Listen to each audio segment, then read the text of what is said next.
Welcome to Talks with T. I feel like Carson, every time that I go the dun dun dun dun dun dun dun, it's like he's always like anticipating what is the next riff I'm gonna do. But I feel like I stick to it and then like maybe end it, change it at the end. I don't know. But I like this game. I like there's two games I play. How much time do we have? And then the doom doo doo dong doo dong doo dong dong. Listen to Couldn't Keep Warm and all my other music on all platforms because even though I'm funny, I'm a singer, a part-time comedian, full-time musician. Anyways, so I am back by myself on this couch, a little loner, but I wanted to talk about, I think this has just been like on my heart, and I was like, what a perfect time. It's almost like I have a podcast called Talks with T. And I was like, I'm going to talk about something that for me is one of my biggest like struggles. It's called dealing with false narrative. And I think especially the career that I want to go into, I am going to be dealt with so much of like a narrative that I just have to be okay with.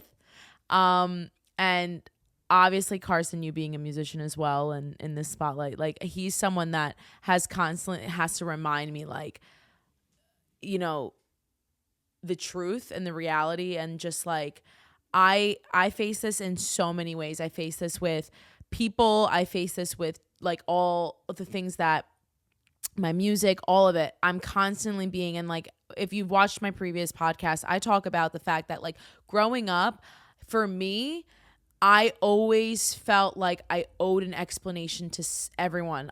Like whatever I was doing or what I was doing, I owed someone an explanation. And I think I also felt like everyone needed to know the truth about something, even if it wasn't the time for me to say it. Like if it was something where like I felt like I owed someone or, you know, people in general what I was doing, how I was doing it. Well, this is how it happened. And I realized like as I got older, like on top of not owing people an explanation, like people are going to say what they want to say. And it's just something that it has nothing to do with you.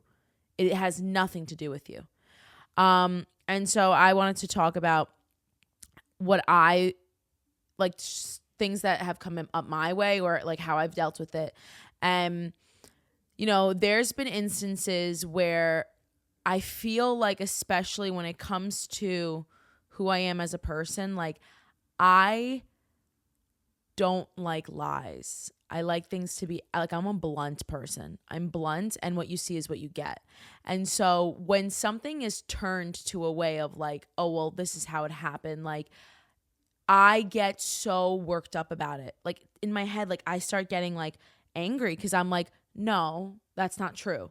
And all I've seen was consistent like battles or trials of where I would be put in a situation and I'd have to actually have grace. And that like the thing about false narrative is you need to have grace and you need to kind of have peace within knowing the truth of who you are and what you bring to the table. And when you know that and you know the truth, like it's easier said than done, but when you start to see that, you start to like look at things differently. Like one of the things for me was I always felt like when something was twisted to some like in a way that it like never happened, it pissed me off. I would get angry, and I felt like I needed to take control of the situation to prove that it's a false narrative. And I realized like as I got older, like people are going to say what they want to say. They're going to believe what they want to believe. And you have to protect your peace. Like at the end of the day, you're going to sleep in your bed. You're going to be there with your thoughts.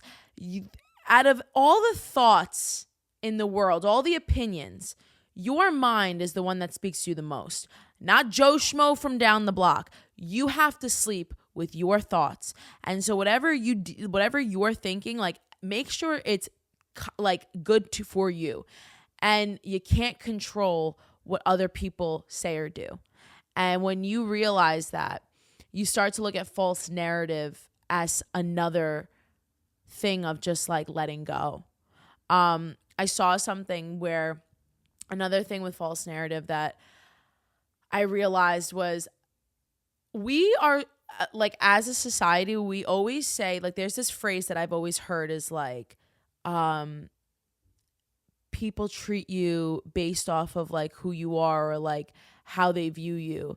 And I couldn't disagree more. Or like there's like the saying of like, um, give people back the energy that they give you. I couldn't disagree with that more. And the reason why is because I believe that people treat you the way they look at themselves. And so when there's insecurity, there's doubt, there's problems, I've said this in the past, hurt people hurt others. I was one of those people when I was a kid. Like, I felt like I needed to hurt people because I was going through pain. So rather than have people see that I was, you start to really like voice or your, like, what's that word? Crap. What's that word, Carson? Is like you putting, you're reflecting, like no, not reflecting. There you go. This is why you're my assistant. You're my manager, my assistant, literally the reason why my music is what it is. But you start projecting literally onto people. If you're an anxious person, I promise you're going to be anxious towards other people. You project onto other people what you're feeling. And so I started to see that, like, when you start to see that, the false narrative kind of changes. When you see someone is so broken or someone is a liar or whatever it is that they are, like whatever they're going through, they're going to project it onto what their story is. And so as much, like, again, easier said than done. Like, there's been instances where I'm like, I don't care what they're going through. That's not true. And God will humble me quick, because I will sit there and I'll be like, I have to remind myself, like, truth comes out and people live with that. Because I've dealt with where I had to sit in my pain.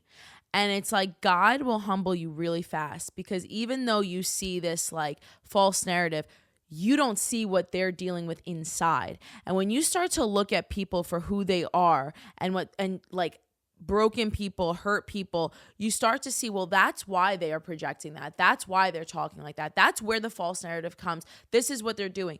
At the end of the day, they have to sleep at night dealing with that. And when you let go of the control of having to force truth, like, it will come into the light on its own, and it will come in a way that God will have it come on its own. You don't have to control how that's going to come out. And for a long time it bothered me, because I felt like, no, this is how, like, this has to come out.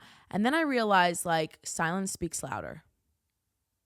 And it comes out. Everything comes out into the light. And then the phrase of like, treat other people the way they treat you, give them the same energy. The reason why I disagree with that is because people are hurt. I truly, and Carson knows this one thing about me. If you know me, you've always heard me say I want to be a light. If there's one thing I could be remembered, like, if it wasn't being a light in people's life, I'm doing something wrong. I failed miserably. I have goals. I have dreams.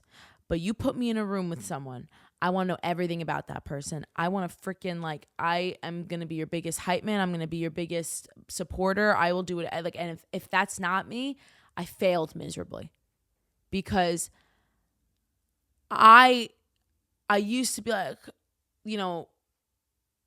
yeah, just give them, like, if they don't give you the time, like, again, there's a huge difference between patience and wasting your time. 100%, because you shouldn't be pouring into people that aren't pouring into you back. But being a light sometimes means having to sacrifice in some ways, that time to fill someone that isn't like there yet. Like, eventually, like, you can't control what they do after, but you can plant a seed. That's all that you can do, is just plant a seed. And so if you go into a situation like if I can go in and be like, no, I showed kindness. I showed unconditional, hello, I have it literally tattooed. Unconditional love. And I was a light and I did everything that I could. I sleep good at night. I know that that person has to deal with what they did. And so I really do think an urge, even like the worst things that were said, done, I think there's a period where I get angry and I deal with that. And then I've really, truly just let go, because I think that comes with just like, God and understanding the fact that like what will happen will happen. And I don't have to force it. And like that in every sense, like I don't have to control it either. But also remember, like, you're not a doormat. So like, obviously, like there's situations where like, if you have the opportunity, like do it. But, your response is so important because it takes your energy, and some things are just not meant to have your energy. Some things are, like I said, it will happen in its own way. And I saw something once, I think his name is Leo. He's on TikTok. I love him. He said something that I was like, oh, and he said that, God will always reveal the truth at some point, and if you tamper with it in your own way, it's not going to come out as powerful as it would if it came from God. And it's the same thing with controlling things. Like if some things are not meant, like people are going to talk, people are going to say things, and that happened, like that really played a big role in my career, because I want to, like, obviously I do these podcasts and I love it, but at the end of the day, like I want to be a singer. And so in that spotlight, in that light, people are going to always have a comment. People are going to have a false narrative. People are, and I am very open about it. I'm a Christian, but I'm also someone that is not like, I'm not going to sit there and like judge you. I'm not going to sit there and like think less of you because of like how you think. And so that can be seen in so many aspects of my life. I've always seen so many opinions because I've, been raised as a Christian. So like I grew up in a very conservative church. If you get their opinions on how I look compared to someone who met me in LA, like it's like there's always going to be something. Like I have a drink in my hand, oh my God, I'm a sinner. Then I have like, a Bible in one hand, then it's like, oh my gosh, like you're like the goody two shoes. Like I've had people meet me and be like, oh, like we thought you like pray on your knees like like the Amish. I'm like, no, like that's just not who I am. And I think that, like, again, having to control it. And I've lost sleep caring because of like this false narrative or like what people would think. And I had to really sit there and realize that's not like, what am I doing? Like, what am I doing? And I've said this in the past, like I want God's voice to be the loudest in a room. And so therefore I had to really sit there and really hold myself accountable and be like, no, like I know who I am. I know who I want to put out. And there was also a time that someone one time texted me and said to me, they were like, oh, like, you had a drink in your hand. Like, is this the image that you want to be portraying to the public? And I remember thinking in my head, is it an image you don't want me to portray? Like, because I'm associated to you, or is it because, genuinely for my own being, like, what is it? And I had to like really evaluate, like, again, there is always going to be a false narrative put on you. There's always going to be a false narrative around everything. And I had to really grasp that is something I struggle with all the time because I feel like I owe an explanation or like a truth or something, like regardless of what it is. And it's like at the end of the day, you have no control of what people are going to say, what people are going to do. And it's something only like you can only worry for you. How can you grow? If you can sit there and you know the truth, your own truth, and again, it's easier said than done, keep going, keep building, keep growing. Because you know what? The people that got their comments, they're going to be, they're dealing with their own shit. They're dealing with their own crap. And it's so easy to project your opinions, to give opinions and not focus and fixate on what you got. And I always say life will humble you very fast, because the way that we see things, the way that when we say things, I've had instances where I was like, I'd never do that. No, that's not it. Oh, did you see Julie? Like, she did this, blah, blah, blah. And then I realized, holy crap, life humbled me quick. God said, yeah, you want to talk? I'm going to show you. And you're put into that position. So it really did change a perspective, because recently there was something that, I found out, and I was like, well, that's not true. And it got me pissed. Like, I was pissed. And I was like, what? And and like for a good 20 minutes, I was like fuming. Like, I'm sitting there, my body, because I'm just like, that's not the truth. That's not the truth. And especially when all you've done, like I said, is it's so like in the moment to be like, well, I was nothing but kind, blah, blah, blah. And then you're like, it's even eating you up even more. And then I realized, hold up. They got to live with that. And the truth comes out, because you know what? I always say confidence is quiet. Insecurity is loud. And so when you got to notice the people who be talking about situations or giving their opinions like constantly, but not in a good way. They're just throwing that out. They're probably not doing anything with their life. They're probably miserable with their life, or they're probably they're going through their own shit. So it's just easier to project that onto you. And so I've noticed people really do especially the people who wronged you. They really do talking a lot in situations and trying to prove to others who they are. You don't got to prove yourself to others. You got to be confident in who you are. Be confident, stand your ground. You don't got to voice that. And that's something I've had to learn, is with false narrative, you don't got to prove to anyone. People want to come up to you, please come up to me. I'll tell you how it is. But to go out of your way and force something, that's something you got to realize. People are going to talk, they're going to have their opinions, and all you can do is just be true to who you are, because everything else will fall into place. Everything else will come into the light, and you don't have to force that. And that's why, like I said, remember that, you could feel those things. Again, it's a daily thing for me, because one of the things is I want to be seen as a light. So when someone tries to tarnish that, it really, I'm like, oh, right, Carson? But I sit there and I remember, I'll never forget, someone told me something when I was I think this was my freshman year of college.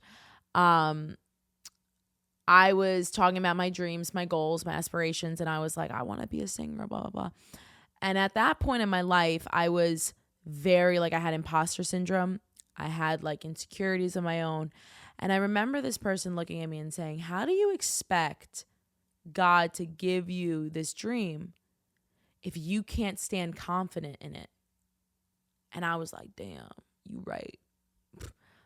How do you expect God to give you something that is so powerful if you can't even stand confident in that plan? And so when that comes with also knowing who you are, you got to walk into a room like God already sent you there. You're going in there. And so you have to really be very strong of who you are, that even false narrative isn't going to drop you. Because like I said, that's going to be on them. They got to sleep at night knowing that. They got their own shit. And that's between them and God. And all you can do is continue to be a light, continue to show who you are, and grow as a person. I think one of my main things on this podcast is the fact that I want people to grow. I want you to be the best version, because every single day is an opportunity to be that. And I do not believe that you're meant to just stay still. Life is consistently going, and so are you. And so I really that's something that I think is what is that thing that churches do this, their mission statement? Talks with T's mission statement is to grow you for grow. That's what I want. I want you to grow. And with false narrative, that's something I'm constantly having to grow in, because I have to be so confident in knowing who I am and what I put and what I bring, that I have to be okay with those voices not getting to me, or opinions, or, you got to just stand firm, stand tall. My mom always says, keep your head up and just do it. And everything else will fall into place. Everything else. And so that's something that I want to talk about, because like I said, I always want to be honest, and there's been like certain things in my life that I've had to like really like bite my tongue on, and it's not easy, especially because I openly say this, I have Russian rage. Like I actually like have Russian rage. Like I will literally like, I'm ready to like, because if it's especially if it's like a lie, like for me, that's something I've always been like, no, that's not it. That's not true. I have to show it. And I'm like, no, like silence speaks louder. And remember that, like, that's part of growth, is understanding that not everything deserves your energy and not everything deserves a reaction. Keep living, because God is a big God and he deals with everyone, and he's going to have to, at the end of the day, each person's going to be dealing with that on their own. And so, I hope you guys have a good week. Thank you for watching, and tune in to next time.